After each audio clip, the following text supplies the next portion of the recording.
तर नमस्कार मित्रांनो, आपल्या नवीन व्हिडिओमध्ये दीपेश व्हिडिओ तुमचं पुन्हा एकदा स्वागत करतो। तर मित्रांनो, आजची व्हिडिओ आहे आपल्याला तुम्हाला दाखवणार ती आसवले पालखीची। तर मित्रांनो, आसवले पालखी आमच्या गावामध्ये आलेली शनिवारी।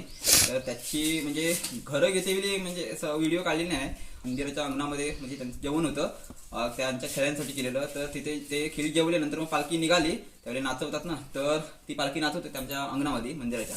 तर व्हिडिओ मी पण नाही काढलेली, तर शुभमनी काढलेला व्हिडिओ। तर मी ही जी व्हिडिओ काढलेली आहे ना, ती तुम्हाला यूट्यूबच्या माध्यमातून दाखवण्यासाठी मी शुभमकडून घेतली आणि मी तुम्हाला तुमच्यापर्यंत पोहोचवतो मी या यूट्यूबच्या माध्यमातून। तर मित्रांनो, मला व्हिडिओ आवडला असेल लाईक करा, शेअर करा, कमेंट करा। व्हिडिओ पहिली बघायला सुरुवात करायची अगोदर सांगतोय, कारण का पाठीकडे इंट्रोडक्शन म्हणजे देताना सांगतोय, नंतर येऊन मी परत सांगणार नाही, कारण का एंड स्क्रीनला मी 2 व्हिडिओ लावणार आहे।